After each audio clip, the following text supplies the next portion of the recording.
What's up, Wholesale Nation? Andy Speed here. Andre King. And we got a pretty exciting show for you today. We've got Dominick, Felix, and Gonzalo Corzo out of the Jacksonville, Florida market. Welcome, guys. Appreciate you being here. All right. Thanks for coming in, guys. What's up, guys? Thanks for having us on. This is awesome. I think it was Dominick. You reached out, right? Yeah. You know, you guys have been 2 years in the business, having six-figure months. Man, let's talk about that for a second. What's that journey been like over the last couple of years? You know, it's kind of crazy because just like a lot of people that start out in wholesaling, there's so many different directions that your path can bring you in. You'll have successes, you'll have failures. Some of your successes will lead to false beliefs like, wow, I'm really going somewhere with it. And then all of a sudden you have an off month, right? So there's big fluctuations in real estate. And the tough thing for us was trying to iron out the numbers and be consistent with it and get consistent averages and the right ratio of teammates on our team. Right. So it took so we're in business over 2 years, about 2.5 years now. So it took that entire time to figure our numbers out and our ratios out. And we're just now starting to get consistent. But the cool thing is we made money along that path. You know what I mean? So now that we're at six-figure months, they've been pretty consistent and we see a clear path to growth. So we know like, all right, how many cold callers do we need per acquisition managers and how is that going to affect the rest of our team? And also on our growth path going forward, we know what our next hires are going to be and we know what kind of income that's going to be into the company. So we're super excited about the stage at our company that we're in right now. Awesome, man. So, can't wait to dive into that. Yeah, that's like a teaser right there. Right? So you already gave them the teaser. Everyone wants to know, like, how did this all get started? Like, how did you begin this thing? What is this ratio? Yeah, what is this ratio he's talking about? Like he's got the formula. Months. I mean, the average person is making if they're doing well, they're making six figures in a year, right? And you're talking about six figures in a month. So everyone wants to know, whoever wants to get started, like, how did you get started in this journey and get into wholesaling, that kind of stuff? Sorry, but I think our time's up, right? Yeah, I think we got it. That's funny. So, Gonzalo, who are you? So who am I? So I actually was wholesaling before I met Dominick. I got into real estate when I was 19 years old. So my older brother, he's a real estate agent, and he was telling me, dude, you got to get into real estate. After a long time of convincing, I finally went to a real estate event with him. He paid for, so I'm eternally grateful to my older brother. And at that event, I was like, all right, I got to be in real estate. Came back home from that event. I was going to school to be a cop at the time. 2 weeks later, dropped out of school. Started reading Rich Dad Poor Dad, started going to seminars, real estate seminars, and I found out about wholesaling. Wholesaling really intrigued me because my brother wanted to get into real estate investing. He was an agent, but he wanted to start investing, buying properties. I didn't want to be exactly like my older brother, and I didn't want to become an agent if I could wholesale. My goal was to wholesale my brother a property, right? And that's what got me into wholesaling. And then I just became a sponge of wholesaling, found a mentor, moved up here to Jacksonville, Florida, and started doing deals. I was working for a wholesale company and then broke off on my own once I met Dominick. And yeah, man, that's been kind of my journey. So I actually wholesaled some of Dominick's properties. He had his rentals on the market. I had a big fund that was buying cash flowing properties that were, trying to fill up a $1 million portfolio of real estate. I was their contact. I helped them build that portfolio. And through building that portfolio, I saw Dom had his rentals on the market. I sold like 4 properties of his to my investors, and that's how Dominick and I connected, and then the rest is history. Yeah, I think someone recently talked about your path as like one of the best ways to approach getting into this business, right? You go to the events, you get excited, you're researching, you're reading the books and all of that good stuff, right? So then you're a sponge, so you're taking all that information in. Then you go and you work for someone for free. I think you worked for like 2 years for free. I went for 6 months. For 6 months for free, but you were with the gym for a couple of years? For 2 years. Okay. So he worked for free for a while, partnered with the guy, maximized his presence in that company, and moved on to the next level, which is this company that we're building right now. Yeah. Okay. All right. Perfect. So Gonzalo, you've been in 4 years full time?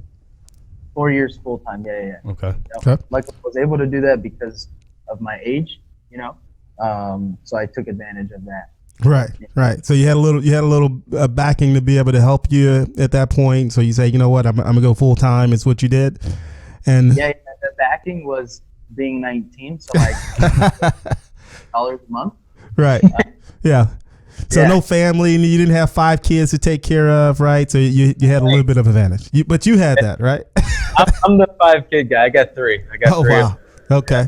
Well, you might have 2 on the way then, sounds like. Maybe on the way, mad bills to pay. So Dominick, man, let's get the rundown on you.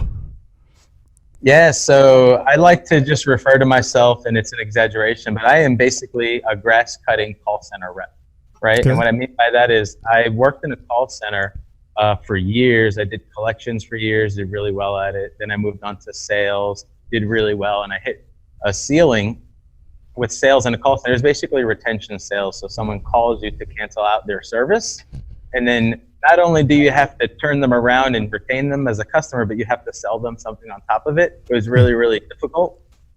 In my opinion, it's probably one of the most difficult sales positions that's out there.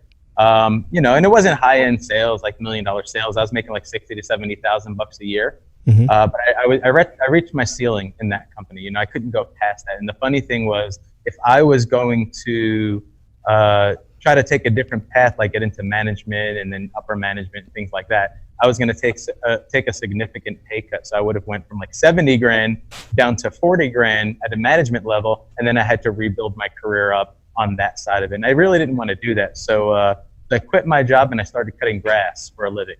And the cool thing about that was within probably 3 to 4 weeks, I replaced my income being independent as a lawn maintenance technician, right? So I had, it was like 60 customers in like 4 weeks. So I really hit the ground running hard.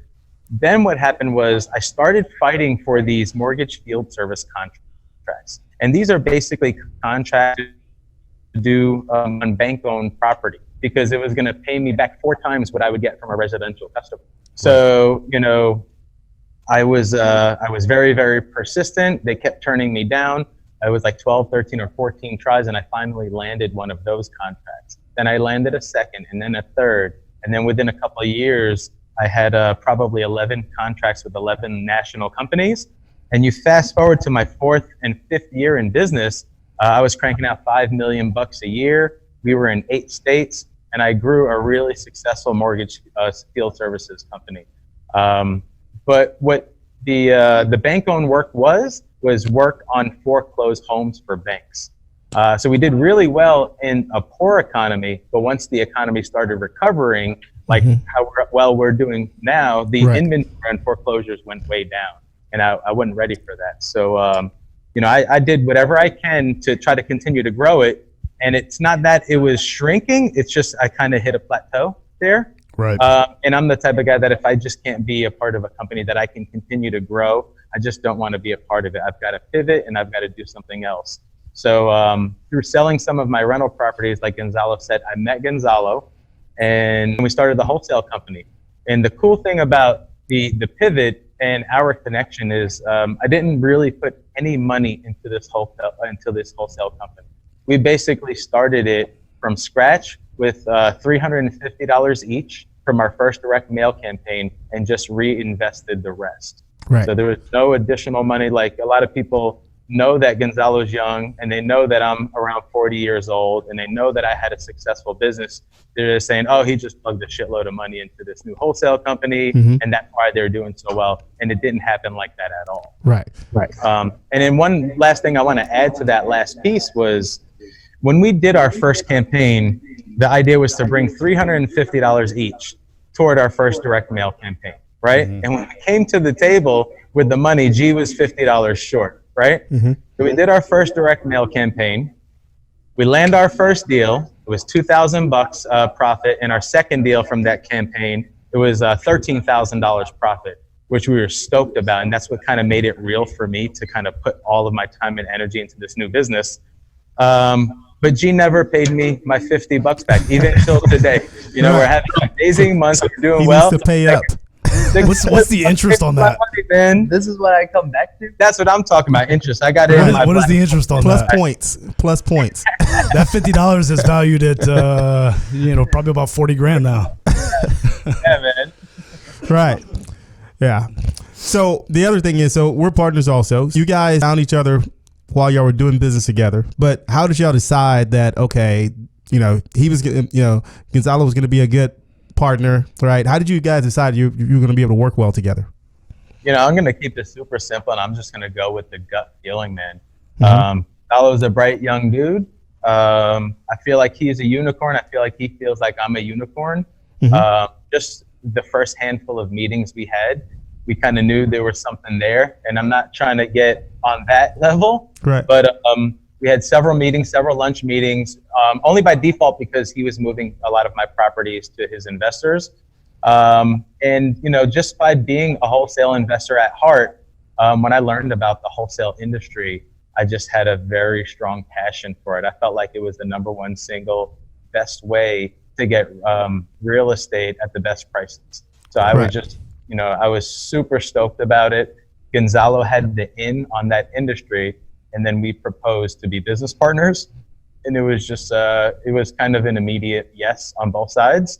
And even though I think that proposal was after 2 months of knowing each other. So we met each other in February of 2017.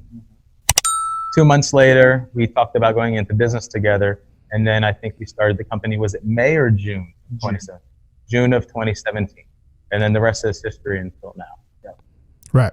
Yeah. And we see that a lot of times because we get a lot of like new investors and that are new wholesalers who are like, man, should I take on a partner? And a lot of times the partner doesn't make a lot of sense, right? The person knows they don't bring anything to the table. Maybe they bring money, right? But they don't bring anything, any knowledge or anything to the business, right? I mean, money's a temporary need, right? Especially if you're going to succeed, right?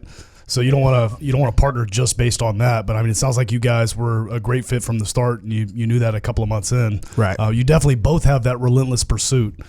Dominick, I mean, that calling them the mortgage companies 10, 12, 13 times to get the contract that you needed. I'm sure that a lot of the skill sets that you guys have learned from just life experience, Gonzalo having a lot less, but you carry that over in your business and just run forward with it. That's awesome. Right.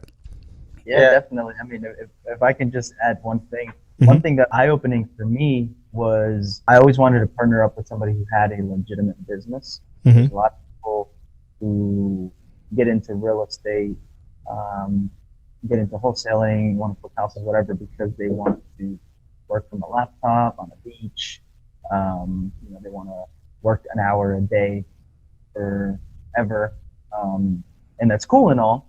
And, I think it can be done depending on the lifestyle that you want, but that's not the lifestyle that we both wanted, right?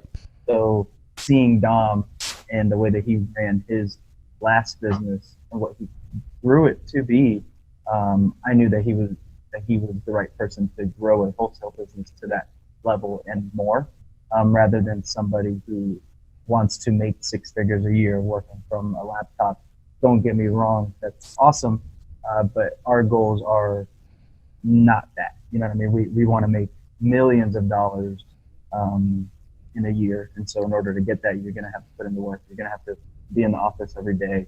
You're going to have to, put in the overtime and stuff like that. So seeing that Dom was willing to make those sacrifices and willing to put in the work, that's what solidified it. Right. And that says it right there for our listeners. Like, you got to make sure if you are looking for that person, just like Gonzalo said, you have to make sure, number one, that your goals are in alignment. Right. And the other thing is, like I said, is that person can bring something to the table. Right. And you had someone that had relentless pursuit on making things happen. Right. Had a successful business. Right. Which you have taken him on. And he's like, his business was failing. He had all kind of problems. Right. Wouldn't have been a good partner. Right. And then at the same time, right, Dominick, you have someone over there who knows the business, who you've been watching make this thing happen and sell your property. You're like, man, this is a guy that I can work with. And that's what you want to look for if you're looking for a partner, right? If not, then, I would just work on my own, right? Until, you decided maybe you don't need a partner. Maybe you're a person that need to work by yourself. Okay. So it's not for everyone, right? Cause it is a marriage at the end of the day. Okay. Yep. All right. Perfect. You guys are totally hitting the nail on the head for sure. So, and yeah, I mean, they even said it was a proposal. Yeah, I know. So It is also, it's like a say marriage. proposal. We hadn't got that far. Have we said proposal? I don't know if we've ever said I proposal. don't think that's ever been said before. But for us, it was a year. It wasn't 2 months. It was a year. I mean, it was a year-long conversation. It's like, do I really want to divorce with myself to go jump into something else? And 1 + 1 = 2 doesn't work for me. Right. And you said the same. So, yeah, I mean, it took us a little bit longer than that. But, nice. Either way. You got to be secure in your manhood to be able to say proposal. Yeah, absolutely. We're going to be there one day. Absolutely. So, all right, so let's talk about the structure of your business. Right. What does it look like now and all that good stuff? Cool. Want to take it? Yeah, definitely. All right. So when we structured our business, we tried to create basically like an assembly line, right? We don't want too many people in our business wearing too many hats, even though it was me all in the beginning. And when you get started, that's how it's going to be. You're going to be wearing all the hats in your business. And Right. that's okay. And Gonzalo, were you doing like acquisitions and dispositions, or were y'all splitting it up when you first started that? No, I was doing it. Okay. Doing acquisitions, inbound calls, taking inbound calls from postcards, acquisitions, going to properties, doing the comps, underwriting, doing the Networking, relationships. networking. Yeah, I was doing everything just because I was already doing all of that, to begin with. That's what I was. Right. You- So is he a control freak or something, or No. is that what it is? Okay, not that. Okay. So I was doing everything, and that we pretty much hired our first person about 3 months into it. Would you say 3 or 4 months? Yeah. Into it? It's about 3 or 4 months or so. Yeah, about 3 or 4 months into it, we hired our first person, and now we like everybody to wear one individual hat, right? One role inside of the deal. Mm-hmm. So the way that our business right now is we do all of our lead generation is cold calling. Okay. So all of our cold callers are overseas. So we have 8 virtual assistants in the middle of hiring a couple new ones. They're going to be starting up this week, right? This week. So who was your first hire? Our first hire was an office admin. Okay. Okay. And what did that person do? So that person, basically what they did is they would email blast the deals for me. They'd set the appointments up with sellers. They'd write up the contracts, inbound calls, sellers. Once they were already locked up under contract, seller called in, they would handle the seller, stuff like that. Yeah, a lot of general tasks. Right. And so what did that do for you? Because I know a lot of new wholesalers that are getting started, they don't know who to hire first, right? And so they're out there doing everything just like you were, right? They're out there doing acquisitions, they're dispositions, they're doing transaction coordinating, they're answering the phones. But guess what? They're probably dropping the ball somewhere along the way because they're doing too much. So what did that do for you to have that admin come in and start doing that kind of stuff? Yeah, definitely, man. I mean, it allowed me to focus on more dollar productive activity, right? So more of acquisitions, do more of dispositions. But as a business owner, it allowed me to actually work with Dom on hiring the next person, which was pretty cool. Instead of spending the time on, the admin stuff that I was already doing, I was able to put the same amount of focus into acquisitions and dispositions, but then at the same time work on hiring that next person and training up the next person. So the next person that we brought on was disposition. Okay. Selling the deal, right? And I was still in acquisition. So we brought on a office admin, then we brought on a dispositionist selling the deals, and it was me doing everything else. Right? And then the dispo did transaction coordination as well. Yes. And Right. Okay. So TC doubled up as TC and dispositions. What was the impact of the dispo on your business? It was huge, man. Because then I could just focus on solely acquisitions. And instead of spending some of my time, okay, I got a deal on the contract, now let me go sell it. All right, we sold the deal, let me go get another deal on the contract, we go sell it. Right, I could just get a deal on the contract, give it off to the dispositionist, and then move on to getting the next one on the contract. So it allowed us to, instead of doing 1 to 2 deals a month, it allowed us to really scale. So you saw an increase in volume. Did y'all see an increase in sales price at all? An increase in sales price. Increase per deal. Right. Per deal, yeah. Yeah, profit per deal. I don't really think there was an increase in profit per deal. It was just more deals. It was just more. Right. Yeah, just freeing up your time allowed y'all to do more. Right. Makes sense. Yeah, So we actually saw an increase in Right. the sales price when we hired Dispo. Just having that one person that was able to focus on it and, you know, build the buyer's list and pay a little bit more attention to it. Yeah, Right. it was a 3 to 5% Yeah. increase And in, I would in say average sales price. that some of that was because of me, right? As a business owner, I was okay with getting that seller down to to a low price, but I wanted the buyer to be like my friend, right? In that situation, the buyer would come in and get me down $4,000 or $5,000, right? And when I put that person in between us, that dispositions person in, he wouldn't allow that. He's like, nah, they're not going to allow that, right? And so that's why a lot of our price went up because of that. So Yeah, that makes sense. Yeah, I mean, I wouldn't have the exact answer because I haven't tracked it, but it could be, because Right. our profit margins have gone up since I was doing it by myself. Could it be the dispositions? Could it be a lot of other things? We haven't really dived down to see if the disposition was because of that. But our average profit from the time that I was doing it by myself to now has definitely increased. right. And you're not doing it, right? It's happening without you doing it, right? And then from there, you said that you guys went on and started hiring cold callers at that point. From there. Yeah. So what we did was we actually hired another acquisition Okay. because we were doing direct mail while we were hiring these people. So we were actually doing direct mail. That's how we were getting all our leads. And then we had the office admin, dispositionist, me doing acquisitions, and then we hired. Well, actually, no, it was projects. We hired projects before hiring acquisition. Yeah, I don't remember if Allie came on prior to like Justin and Shanice and things like that. So starting to get a little hazy because we're starting to get years away from it. These guys are doing so many deals they can't remember who they hired before. It happens, man. It happens. But hey, so y'all mentioned that you were doing direct mail and then you made this transition over to cold calling. What was that like? We got our butts kicked when we moved over to cold calling versus direct mail. Yeah, definitely. So it was a slow adjustment. Yes. We didn't quick cold turkey. We were actually doing the same amount of direct mail and then slowly started doing cold calling. Yeah. And then after a while, once we saw the numbers of cold calling and we saw that we were basically bringing in the same amount of revenue with both approaches. But with cold calling, we were spending a third of what we were spending. A quarter, yeah. Direct mail, yeah, quarter to a quarter of what we were spending on direct mail. Right. Just made sense. So then we just started doing more cold calling, same amount of direct mail. And then it just got to the point where we were like, what if we don't do direct mail and just put all of our money in cold calling, hiring more assistants, and Okay.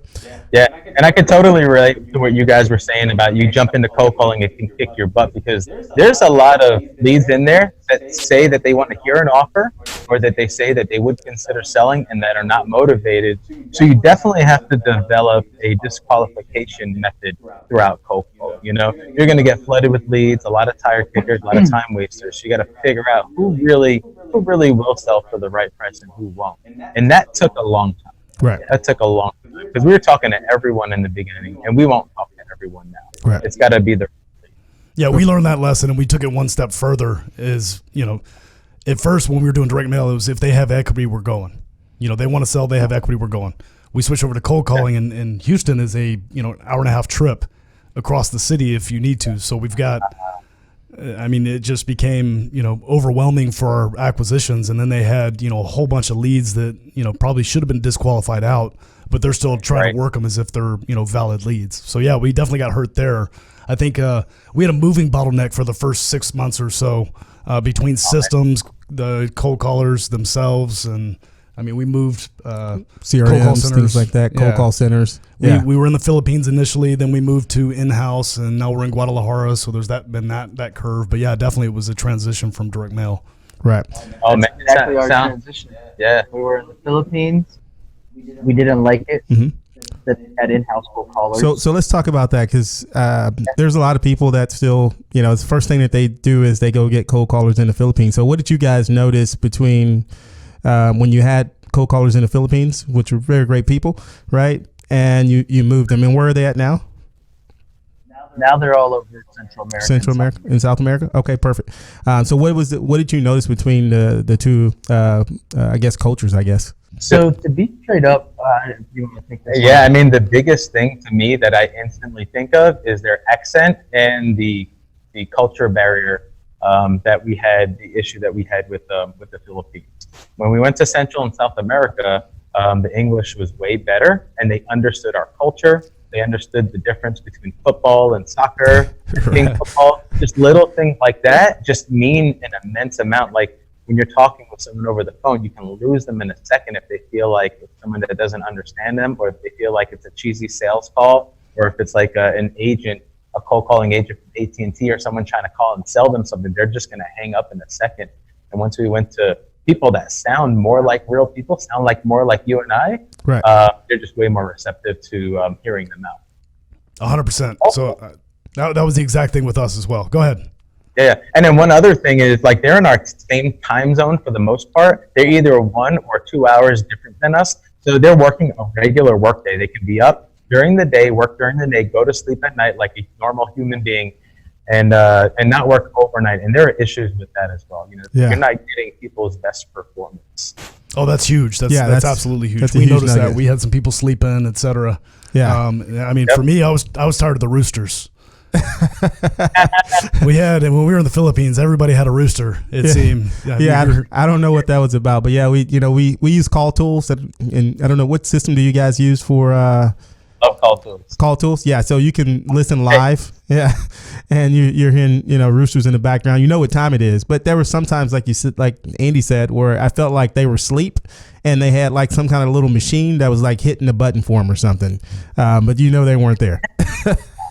Right. Yeah. And we just did our cold callers to tell the sellers that the roosters were their dogs. Oh, that was my dog part.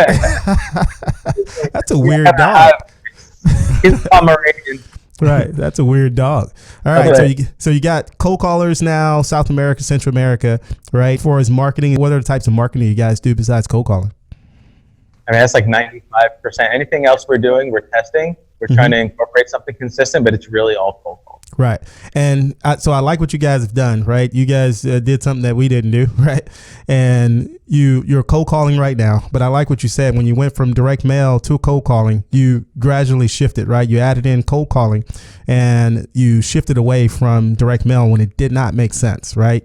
Because you understood direct mail. And then now you're in cold calling, you're testing other things, and it may become a day where something else takes that spot.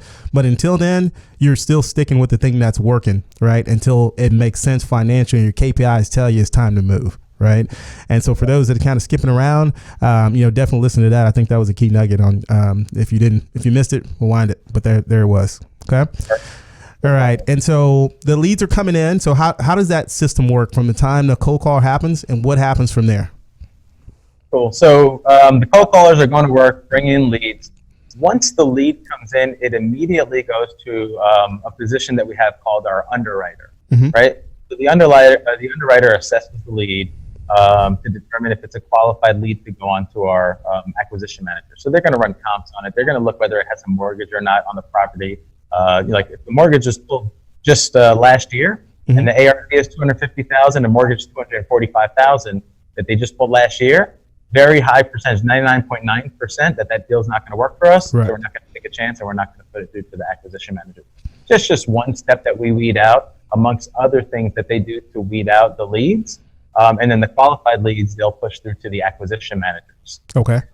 And the acquisition managers go to work, kind of lock up the deals, and we lock our deals up over the phone. So about 80 to 90% of our deals, we lock up over the phone without going to the properties. Okay. Right?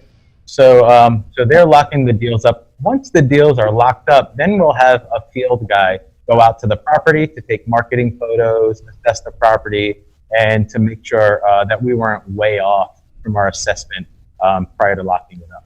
Okay. Now the field guy is not attached to the dispositions or anything. This is just another position. The field guy. It's another position. Okay. We kind of call him so he's kind of a liaison in a way. He's an outside closer, so if you have your elderly people, your people that are not tech savvy, your handicapped people, or just the old-fashioned people that just want to sign a wet signature, they'll get the deal locked up in the field as support for our acquisition managers in the office, so they can just stay on the phones grinding, trying to do sales all day. Right. So he'll be locked up in the field as support. Oh, I'm sorry? How is he compensated? He's on salary plus 2%, right? 2% bonus. Okay. All right. So he has a vested interest in making sure everything goes through, right? So perfect. So he's tied in. All right. Go ahead. Yes. So, and he's also support for the disposition side as well. So for showing, things like that, he supports us in the field entirely. Yeah. Okay. Awesome. He does everything that has to do with leaving the office. That's what he does. Yes. Okay. Everyone else can be in the office just operating like we normally do. So once we've got that part done and we're ready to market to buyers, then the file goes to our buyer marketer, who is also like another office liaison position, right? So they're gonna market it in tons of different ways. They're gonna email blast it. They're gonna put it all over the internet and social media, connected investors. There's going to be a lot of things that individual does to give maximum exposure to our deals. And then the file goes to our disposition manager. And the disposition manager is going to take the emails that come in from the marketing. They're going to take the phone calls that come in from the marketing. They're going to proactively reach out to our buyers as well and work on those properties along. And then once they're locked up on the disposition side, it goes to our transaction coordinator. And then the transaction coordinator takes all the paperwork from all sides of the transaction, delivers it up to the title company, and then just tracks everything and makes sure it closes on time with very, very little interruption. Right. Once everything closes and we get the money in, we ring the money bell, everyone celebrates, and then we start the round robin all over again. There you go. And so, I was just looking at, you said you guys are doing about 6 figures a month, right? So how many deals is that a month that you're doing? So what did we do last month? Last month we did 19 deals, 140,000. 140K. Wow. That's That's amazing. 7,300 a deal average. Okay. And, the other thing I heard you on another podcast, I think it was Steve's podcast, is that in order to put all that together, and I know you guys will continue to grow this business, you mentioned something about, was it like an 80-something point system or something that you guys have that holds all this together and puts this together? What was that about? Undrea, you want all the secrets, don't you? They want to know. Yeah, totally. So we have a checklist. We call it our deal flow, right? Okay. And it helps everyone be accountable to their section, their responsibility inside of that deal. It's about 80 steps. And as the file goes from person to person to person, there's check boxes that they have to check off as far as their responsibilities are concerned. So they'll do their part of the deal until every box is checked. They're not complete. And once it is complete, and they can pass it on to the next individual. Right. And so that's a way of holding them accountable, making sure everything's done correctly. And if it's not checked off and is handed off to the next person, then that person is held responsible for not getting the job done. I like that. Okay. Absolutely. And how long ago did you guys implement that? It's one of the first things we did. As soon as we started hiring employees, probably our third employee is when we started to initiate that. Okay. So probably about 2 years ago. So probably about 5 or 6 months into the business. Yeah. The power of a checkbox. There you go. Yeah. Absolutely powerful. It works. And is that built into a CRM or is it just a checkbox? Just a checkbox. It's a physical piece of paper, but it drives them to do things in the CRM to keep everything organized. Right. I like that. And the funny thing is, so that paper, because there's so much more that has to be done other than what's on that deal flow, there's different parts of the steps that are on that deal flow that drives them to pull out other checklists to get things done. And once they're with the other checklist, then they check the checkbox and go on to the next thing. So do you have a weekly meeting where you manage that? We do not. It's kind of self-managing, and when it goes to the next person, they have to check back on the past things that were done to make sure that everything is organized and everything is truly complete. Awesome. I love it. Right. And the other thing that we hear a lot of is that when you're buying over the phone, also you have kind of a fallout. What do you guys see from a fallout rate of contracts falling out, and how do you prevent that from happening if you could? We're like 25 to 40%. Somewhere inside of that. Deals that don't go through. So the question is, deals that we get under contract that we cancel after we get after we do the inspection? Or Right. is it Correct. we How sell? many deals fall out from contract to that you don't close? Gotcha. Yeah, so we're at about 50%. Okay. Yep. So that seems pretty common from what, That's common. what we've heard. You know, Yeah. 50%. Yep. So about 50%. I'd say about 20% of them we cancel right after the inspection. Mm-hmm. Yeah, about 20 to 25% of them, they'll come back. We'll just cancel because the numbers didn't match. Right. The rest that will back out of this. We try to make deals work. Right. And then we've just noticed that it's a numbers game. Mhm. The more opportunities we can lock up under contract, present to our investors, the more deals we're likely to close. Right. Yeah, absolutely. Right. And so we know that there's a lot of opportunities of being able to buy over the phone because now you can buy anywhere, right? You can buy anywhere that a person can answer a phone, right, or a text. What challenges have you guys, if any, that you guys have faced moving from going to appointments to buying over the phone? So as far as challenges, I would say that, and these are just assumptions, right? Mhm. Because we're doing way better now Right. locking over the phone than we were when we were going for appointments, right? Right. So I can only assume that we're probably missing out on some stuff, right? So I probably the people that just need that belly to belly interaction, the people that maybe could be persuaded after meeting multiple times at the property, negotiating, stuff like that. So that's the only thing that I can think of as far as missing out on deals. Right. There are going to be those sellers that they just don't want to work with our process. They maybe want somebody to come, stuff like that. We'll try to make those deals work as much as possible. But yeah, that's the only thing that I can think of that it could be hurting. But our goal is to just do more of what we know would work as far as putting deals under the contract or under contract over the phone. Yeah. Then we're just going to, because that's a more scalable model. Right. Easier to systemize and easier to scale. Will we capture 100% of the market that way? Absolutely not. But the idea is to be able to scale and do more of something that's replicable and easier to scale into other markets with, rather than staying small in one market and becoming more people dependent rather than system dependent. Right. 100%, man. That was gold right there. So rewind if you missed it and listen to it again, because at the end of the day, you're going to try to accommodate that seller that wants to be belly to belly. But now at this point, it's not your business model. They're not your seller. Right. You can try to accommodate because you don't want to miss out on that market share. I get it. And it's really not that hard to get somebody there belly to belly. But at the end of the day, that's no longer your seller. Right. Our seller is not a retail person. We tried to hang on to that person for a long time. Yeah. Where we were, going on stuff we probably shouldn't have been going on. It's not our seller anymore, and we accept that, and that's fine. We're going to go find somebody that is our seller. So that's gold right there. That's an amazing amount of wisdom. I'm impressed. I'm seeing it now. What Dominick was saying about you're young, but man, that's wisdom right there. Right. He's Absolutely. mine, bro. He's mine. We're trying to bring in a third Almost done. right here in the middle. It's funny. So what markets are you guys in? We're just in Jacksonville. Yeah. Just in one Jacksonville right now. Right. That's amazing. Right. We're gonna What's launch the our next market in the next couple of weeks. A couple of Okay. weeks, man. That's awesome. Right. And you guys have the systems already built to be able to do that. That's what I'm seeing. And look, everyone's in place and all you got to do is just go duplicate it. The other thing I like, versus going out to appointments, what I think a lot of people miss is that the training of salespeople, right? When you have somebody that's in an office or you're sitting with them, it's a lot easier to train that person because you're sitting right there. You can course correct immediately versus you start letting them go on appointments and after you stop going with them, the only way you can really find out what they're saying is put like a little monitor on them and listen to them, which is kind of weird. But yeah, you can definitely grow a sales team a lot faster this way. Is what I see.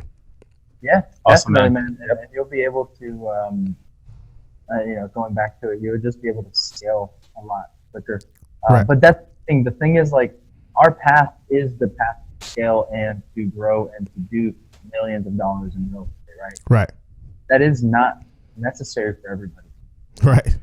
So if you want to make the deals work, you want to do the belly to belly, hey man, more power to you. Whatever makes you happy, whatever size of business that you want to grow, maybe you do need to do the belly stuff. You know, maybe you do that stuff, and that's okay. We're just I think one of the biggest guys. challenges that people have a tough time getting past with locking deals up over the phone versus locking them up in person is, you know, you're so curious about the state of that property without seeing it. You know, they're so curious about and worried, you know, they're really worried about missing out on the cracks on the side of the home or what's going on underneath the house, underneath the cabinets, things like that. We don't see that over the phone. So we try to make our best guess on what the repair might be. And it's very, very difficult that I notice for a lot of people to get past that and put a deal under contract, not knowing exactly what needs to be done. Right. So you would say it's more about the seller than the home. Absolutely. Yeah. I mean, sometimes we even say and we tell ourselves like, I almost don't even think we're in real estate. We're more in like sales and marketing, you know, and then we're marketing not for properties, we're marketing for sellers, right? We're marketing for the right individual that will let us lock their deals up over the phone, or that will entrust in us to engage in a contract to move their property, right? Right. So the property is just our widget. That's just, you know, what we're using to get a deal done with another person. Right. So we're really like more of a sales and marketing company looking to scale on a large. Right. And, you know, to add to that, what we saw on that is that we saw the opposite of it, is that we were setting appointments and going to go see people. And by the time we got there, the property's already locked up under contract, right? And we were like, you know, let's say we had an appointment on a Monday and we set this on a Friday. Well, someone probably called that person and locked it up before we even got there. All right. Wow. And when you start missing opportunities like that, you're like, well, you know, maybe people are not worried about getting belly to belly, right? There's a certain amount of people who will just, you know, like you said, they just want this thing done and they want it with someone that they can trust, and you solve their problem, then they're ready to go, right? You don't have to get belly to belly. Well, I mean, at any given day, we were having 6 appointments a day. Right. Now we're having 20. Right. So you're talking to more people at the end of the day also. Right. So that always shocks me like immensely that people are at that stage in our lives, or we're at that kind of place in the world where people will engage with contracts without ever meeting and without you seeing their homes. It shocks me every single day. We'll lock up, you know, 2, 3, 4 contracts a day sometimes. Right. Seeing the properties, and the people are okay with it. It's striking. You know? I think that's the biggest shocker right there. We had a guy who we got through a text, like we use Sherpa and we text him. Oh, okay. All right. But the guy didn't want to deal, like he wanted to close belly to belly. He said, I like doing business belly to belly and talking to people face to face.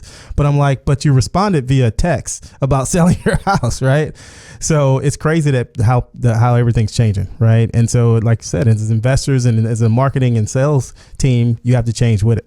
And that's where we've made that change as well. Absolutely. Okay. I'm sorry, guys. I can't help but to think whenever someone says belly to belly, I get that actual visual. And it's not like a 6-pack either. It's like you see like this big, huge belly. Pack of cigarettes in the top pocket. Right. That's 100%. funny. So what's next for you guys? I know you just mentioned that you're going into another market. A year from now, where do you want to be? A year from now, yeah. So our goal is by 2020, 3 mil a year. Mm-hmm. So that's going to, you know, take probably the next market that we're going into, possibly another. Mm-hmm. So maybe, you know, 2 to 3 markets, Mm-hmm. maybe even more, who knows. But our goal is definitely 3 mil a year, 30 employees. We basically did the math, right, on how many people we need. So it's 30 employees, 3 mil a year. 5 acquisitions. Yeah, 5 Right. acquisitions. Yeah. Yeah, so right 2 now dispo. we just hired our second dispositionist. So she's in training right now. So that's exciting. I think what's next for us is our immediates. What's next are hiring more virtual assistants right now, right? Mhm. So doing more on the lead generation side, and then doing more on the disposition side. Right. That's our right now immediate goals. Okay. Yeah. So we want to set up so that in the next 3 to 6 months, we're starting to touch $250,000 months, right? $250,000 months. And we know, like Gonzalo said, if we're training up a new disposition agent and they'll be ready for more influx from the acquisition side, then we can add a couple more acquisition managers because we have 3 now. So we'll add a couple more. and that'll push more influx. And we're also right now, I mean, between yesterday and today, I think I interviewed like 10 cold callers. So we want to double up on our cold callers. We have 8. We want to get to 16 like right now. So that by the end, the closer the end of the year comes, the more we'll be closer to having the team of that size before we work on to the next step. So that should put us in a position where we start trending to touch $250,000 months. Then as we get better with that team, as we get into the first quarter of 2020, we'll be closer to consistent $250,000 months. Yeah. Right. Perfect. So it sounds like these guys have it dialed in. So you must have some type of quarterly meeting or something that you're doing, but both of you guys were on point. You knew you knew the exact number that you need to be able to grow the business, right? But you also know what you need to do by the end of the year. So that's great that you guys already have that together. Do y'all meet as a business or as a company and weekly or quarterly? What do you guys do? Yeah, so we meet weekly, we meet infrequently, and we certainly have our quarterly meetings. So our quarterly meetings are based on the book Traction, and Traction teaches you how to align your vision with your quarterly meetings, with your goals, et cetera, et cetera. So I don't know if you guys have read that or follow that, but it's incredible. And we have a quarterly vision meeting with our team, so we can tell them where we've come from, where we're going, what we're doing right now to get there, and it helps a great deal. It helps for us personally, and it helps for our team to be excited for where we're going to go together.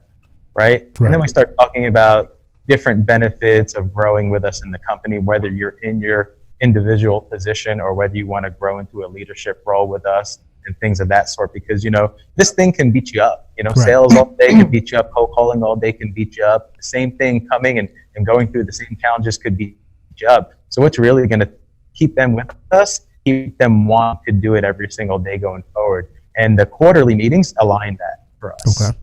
Yeah, 100%. Okay. Yeah, and then on the weekends, Dom and I get together. For meetings for the business.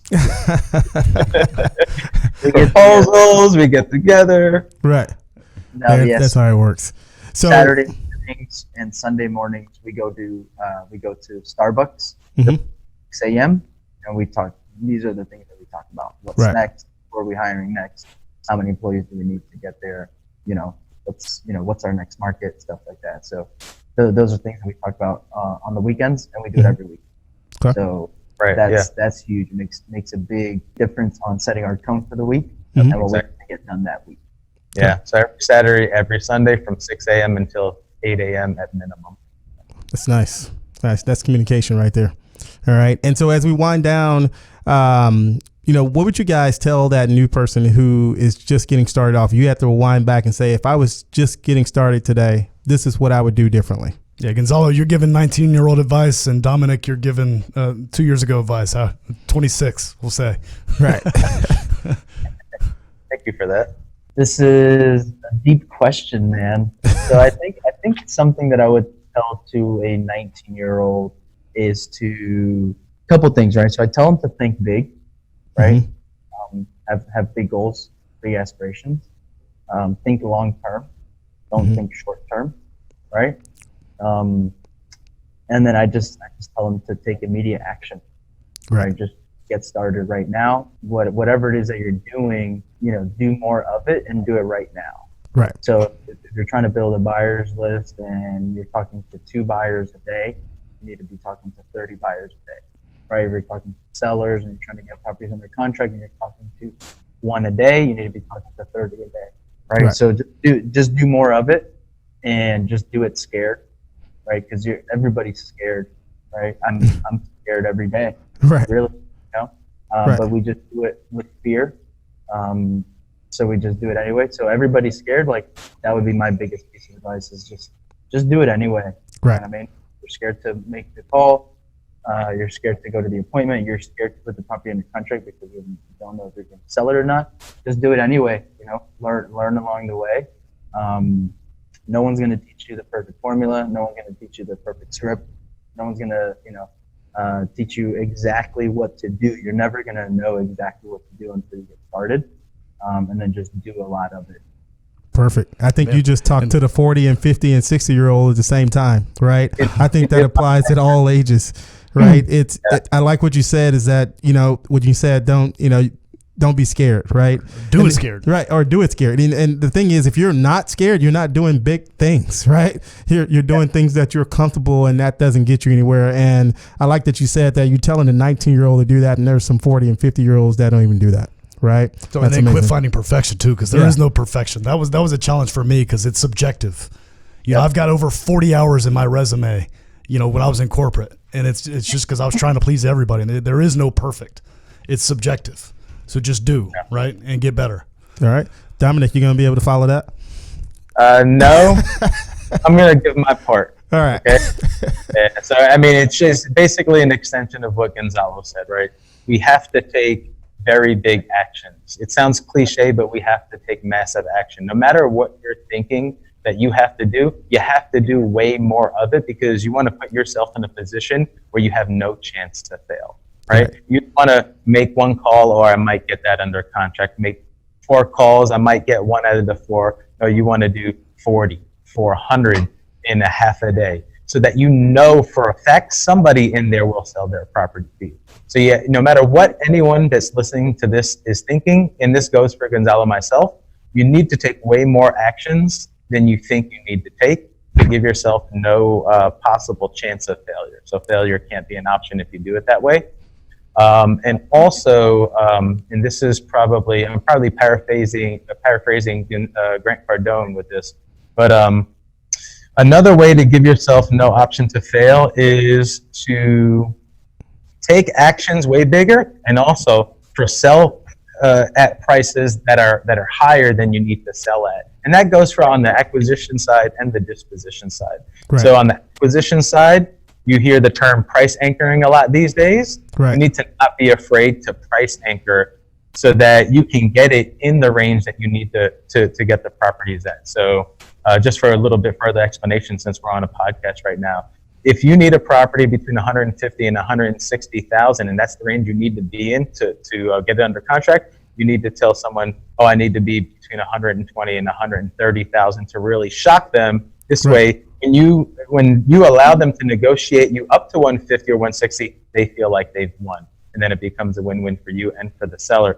And then I feel like the same thing goes on the disposition side, right? We need to list it a little bit higher than what we really needed at, because buyers are going to try to negotiate you down, and you have to put them in a position where they feel like they won and they got you down to the price that you truly wanted to sell it at. Right. And that's what's kind of helped us a little bit more over time.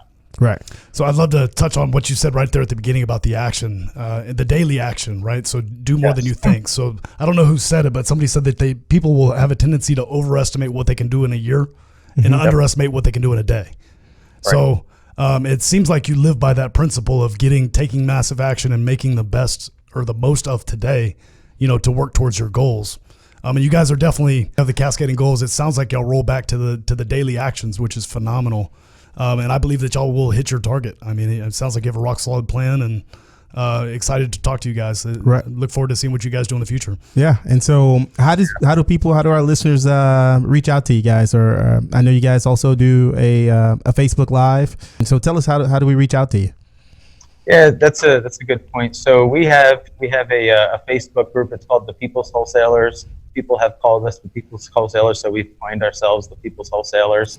How did that happen? Like, how did you become the People's Wholesalers? You said people called you that. Basically, we just share a lot of information. We give back a whole lot. We give our time to people a whole lot, and that's kind of how it happened. No specific story to it. We kind of liked it, and that's what we called the group. So we have a group on Facebook called the People's Wholesalers. Mm-hmm.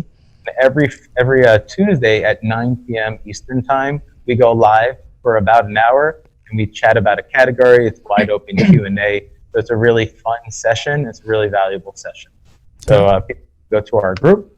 Also, if anyone wants to follow me directly, just go to Facebook and search Dominick Felix, or go to Instagram and search @RealDomFelix, and you guys can follow me on both of those platforms. Yep, and then for me, you can search me up on Facebook, Gonzalo Corzo, or you can go on Instagram @RealGonzaloCorzo. That's me. Yeah. There you go. There you go. And so again, guys, we want to thank you guys for coming on the show and dropping some nuggets. I know our listeners are going to gain a lot from it. We picked up a lot of nuggets just talking to you guys, right? And so for those listeners that are listening in, if you hadn't had a chance, go in, give us like, share, subscribe. If you have a friend that really needs this information, share it with them. All right. And you can also check this out on YouTube. All right. But again, guys, we appreciate you guys for coming on. All right. Thank you so much for having me. Yes. All right, guys, that's it, folks. Y'all come back now. You hear?